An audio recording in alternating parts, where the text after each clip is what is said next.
विद्वान प्रवक्ता doctor professor ex professor doctor Swami Vivekananda ji Maharaj, जो पीएचडी और महर्षि संत सेवी ब्रह्महंस जी महाराज के जीवन दर्शन पर डीवी की उपाधि प्राप्त किए हैं। आइए डॉक्टर स्वामी विवेकानंद जी महाराज से हम लोग इस पावन पर्व के अवसर पर गुरु की महिमा को सुनें।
अपने निवास में विराजमान पूज्यपाद संत के वर्तमान आचार्य महर्षि हरिनंदन परमहंस जी महाराज के चरण कमलों में कोटि कोटि नमन। मंच पर विराजमान पूज्यपाद गुरु श्री भगीरथ दास जी महाराज के चरण कमलों में कोटि कोटि नमन। मंच पर विराजमान मृत्यु को भी पावन करने वाले मुझमंगलमय साधु समाज के चरणों में नमन। हमारे अखिल भारतीय संत व सत्संग महासभा के माननीय समस्त पदाधिकारीगण, सत्संग प्रेमी सज्जनों, भक्तिमती माताओं एवं बहनों, सत्संग की ज्ञान गंगा में गोता लगाते हुए व्यास पूजा पर विराजमान सभी गुरु भक्तों का मैं हार्दिक अभिनंदन करता हूँ और सबों के चरणों में कोटि कोटि नमन करता हूँ, कोटि कोटि प्रणाम करता हूँ। कहते नहीं बनता, करने की आदत भी मुझे नहीं है, मुझे तो सुनने में आनंद आता है। बड़े बड़े महापुरुष, आज व्यास पूजा है, जिसको गुरु पूजा नहीं करते हैं। आज गुरु पूर्णिमा है, गुरु पूर्णिमा है। पूर्णिमा के दिन गुरु पूजा क्यों मनाते हैं, व्यास पूजा क्यों मनाते हैं? क्योंकि सदगुरु पूर्ण है। बाबा गरीबदास जी महाराज ने कहा सदगुरु पूर्ण ब्रह्म है, सदगुरु आप ले सदगुरु रंग का आराम है कि हमें देख करने से सदगुरु क्या नहीं कर सकते। आप विराजमान देखते हैं प्रभुदेव जी महर्षि नहीं प्रभु जी महाराज की तस्वीर, जिनकी सेवा करने वाले हमारे वर्तमान आचार्य के निवास में विराजमान है। हमारे पूज्यपाद गुरु स्वामी भगीरथ दास जी महाराज विराजमान है। 2019 में गुरु महाराज की कृपा से हमें यूएई यूनाइटेड अरब अमीरात जाने का मौका मिला। वर्तमान आचार्य का भी आशीर्वाद मिला, पूज्यपाद भगीरथ बाबा का भी आशीर्वाद मुझे मिला। अभी सुन रहे थे संतरी परमहंस महाराज के बाद कि संबंध में हमारे परम आदरणीय स्वामी विद्यानंद जी महाराज सुना रहे थे। डॉक्टर ने कहा कि आपकी गर्दन झुकाकर बैठने की आदत है, इसलिए गर्दन का दर्द ठीक नहीं होता है। ऐसा क्यों होता है? तो महर्षि संतरी जी महाराज ने कहा गर्दन कभी सीधी होगी भी नहीं। पर क्यों? क्योंकि हम जब भी गुरु की सेवा में हाजिर होते हैं तो गुरु महाराज के चरण को देखते रहते हैं, इसलिए हमारी गर्दन सीधी नहीं हो सकती। महर्षि संतदेव जी महाराज जब शरीर छोड़ रहे थे, मैं उनका दर्शन करने के लिए गया, तो क्या बोलते हैं, हमसे कुछ तो मांग ले। मैंने कहा हुजूर मैं क्या मांगू, आपके आशीर्वाद से मुझे सब कुछ मिला। बोला नहीं, आज कुछ मांगो, तुमको मांगने के लिए मैं बार बार मांगता हूं, लेकिन तुम मांगते नहीं, आज तुम्हें मांगना होगा।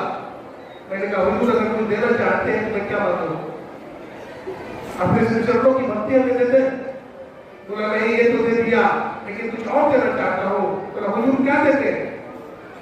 बोला जाओ तुम देश विदेश में संत पद के ध्वजा को लहराओगे, ये मेरा आशीर्वाद है। हमारा अमेरिका का वीजा कई बार कैंसिल हो गया, नहीं बन पाया। मैं निराश हो गया था कि हमारी वीजा बाहर की नहीं मिलेगी, लेकिन हुजूर का आशीर्वाद था। एक दिन में स्वप्न में देखा गुरु महाराज, महर्षि संतदेव जी महाराज, महर्षि साई स्वामी जी महाराज, हमारे पूज्यपाद वर्तमान आचार्य हमारे मुझसे भी भगीरथ बाबा खड़े हैं। और कहाँ खड़े हैं? समुद्र के ऊपर खड़े हैं, जल के ऊपर खड़े हैं। हमसे कहते हैं अरे लड़का उठ। मैं देखता हूँ गुरु महाराज खड़े, बोलते पीछे लाओ। मैं डर गया, मैंने कहा हुजूर समुद्र के जल पर तो मैं चढ़ नहीं सकता, मुझे डर लगा। बोला आओ तुम इधर। गुरु महाराज ने हमारा हाथ पकड़ा और ऊपर में खींच लिया। मैं ही पानी पर खड़ा हो गया और पानी पर गुरु महाराज के पीछे पीछे चलने लगा। गुरु महाराज हाथ में लाठी लिए हुए हैं। ये घटना 2019 की है, 5 सितंबर की, ये 5 नवंबर की।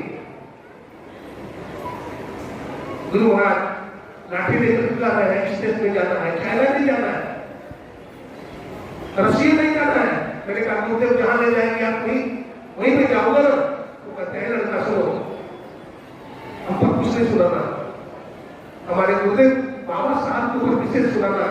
मैंने क्या क्यों गुरुदेव? वो कहते हैं अगर बाबा साहब नहीं होते तो संत मत नहीं होता, अगर बाबा साहब नहीं होते तो संत मत नहीं होता, इसलिए बाबा साहब पर सुना। कैसी गुरु कृपा गुरुदेव की है। वहाँ डॉक्टर जतिन रौनक ने हमसे पूछा, एक बूढ़े बाबा का तस्वीर लगाया, किसी देवी देवता का तस्वीर नहीं लगाया और किसी का तस्वीर नहीं लगाया, एक बूढ़े बाबा कौन है? मैंने कहा कि बूढ़े बाबा मत कहो, ये हमारे आराध्य देव है। तुम जिस देवी देवता का नाम बतला रहे हो, नाम प्रसन्नता कर रहे हो, ऐसे देवी देवता इनके श्री चरणों में लौटते हैं। गुरु नाम है ज्ञान का, शिष्य सीख ले सोई, ज्ञान बढ़ जाने बिना गुरु और शिष्य को। गुरु की बड़ी महिमा है। हमारे विद्वान प्रवक्ता स्वामी प्रकाश जी महाराज कर रहे थे। गुरु महाराज ने कहा गाड़ी गड़बड़ हो गई है, ठोक दो गाड़ी को। गुरु महाराज ने हमारा भी वापस ठोक दिया था एक बार। मैं 10 साल का था, उनको प्रणाम करने के लिए आया। गुरु महाराज ने हमारे जुल्फ को पकड़ लिया और हिला दिया और माथा 3 बार ठोका, तो नहीं छोड़ा, तो मैं कैसे आगे बढ़ता हूँ। गुरु महाराज की कितनी कृपा है, कृपा होती है। गुरु की बड़ी कृपा हो जाएगी यदि आप साधन करेंगे, यदि आप ध्यान करेंगे, यदि आप भजन करेंगे, यदि आप सदाचारी जीवन बिताएंगे। रामानुज जी महाराज जी, रामानुज जी महाराज जंगल से गुजर रहे थे। एक जन्मांत बालक जंगल में भटक रहा था, वो बोल रहा था अगर कोई संत हो तो आपको रास्ता बताएगा।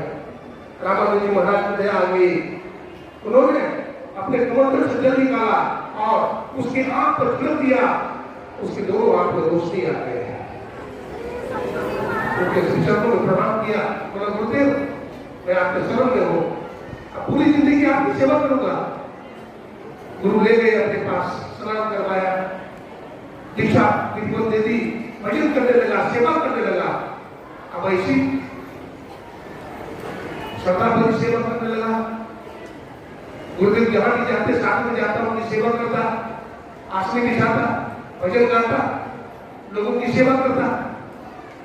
बतलाते हैं कि एक बार गुरु जी बैठे हुए थे, रामानंद जी महाराज, उनका एक शिष्य अमेरिका से आ रहा था कच्चा माल लेकर कस्तीवर पर, और उसका जहाज एक चट्टान से टकरा गया और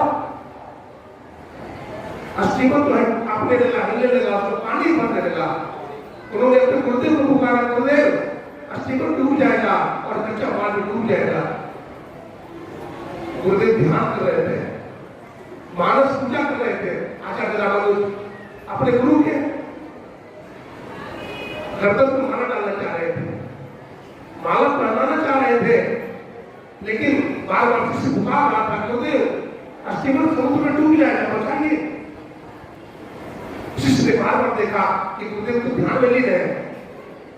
उन्होंने गुरुदेव की बात मन में जान करके उन्होंने पंखा जो गिर रहा था, पंखा को फेंक मारा और पंखा समुद्र के नीचे चला गया और स्टीमर जो पानी में डूब रहा था वो डूबने से बच गया। गुरु की सेवा करते करते शिष्य भी गुरु ही हो जाते हैं। हमारे वर्तमान आचार्य हमारे गुरु श्री भगीरथ जी महाराज गुरु महाराज की सेवा करते करते गुरु हो गए हैं। मैं सबों की चरणों में कोटि कोटि नमन करता हूँ, कोटि कोटि प्रणाम करता हूँ और अपने मालिक को यही विराम देता हूँ। बोलिए श्री सद्गुरु महाराज की जय। सज्जनों, हम लोग अभी डॉक्टर स्वामी विवेकानंद जी महाराज से गुरु पूर्णिमा के शुभ अवसर पर बहुत से प्रसंगों को सुन रहे थे, प्रफुल्लित हो रहे थे। अब मैं आमंत्रित कर रहा हूँ